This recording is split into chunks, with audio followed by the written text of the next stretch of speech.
আসসালামু আলাইকুম। তো আমাদের যাদের ফাইবার অ্যাকাউন্ট আছে তাদের অ্যাকাউন্টের গিগটা অ্যাক্টিভ আছে কিনা সেটা আমাদের চেক করে নেওয়া খুবই গুরুত্বপূর্ণ, জরুরি। তো সেটা চেক করার জন্য এদের নিচে হেল্প অ্যান্ড সাপোর্ট অপশনটা আছে, সেখানে ক্লিক করবেন। তারপরে সেখান থেকে একদম নিচে চলে যাবেন, সেখান থেকে একদম নিচে যে কন্ট্যাক্ট আস অপশনে ক্লিক করবেন। কন্ট্যাক্ট আসে ক্লিক করার পরে সেখান থেকে যাবেন selling on fibre. Selling on fibre যাওয়ার পর তারপর গিগে যাওয়ার পরে গিগ স্ট্যাটাস সিলেক্ট করবেন। এরপর আপনি আপনার গিগগুলো দেখতে পারবেন, প্রত্যেকটা আপনি স্ক্রল করে দেখবেন যে অ্যাক্টিভ আছে কিনা, সার্চ রেজাল্টে আছে কিনা।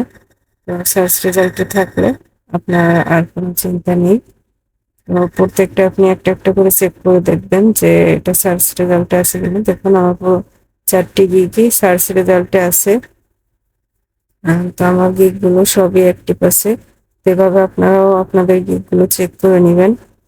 শুধু গিগ দিয়ে রাখলেই তো হবে না, যদি সার্চ রেজাল্টে না থাকে তাহলে তো আপনার ওই গিগের কোনো মূল্যই নেই। আপনারা এইভাবে গিগ গুলো চেক করে নেবেন সার্চ রেজাল্টে আছে কিনা। Thank you.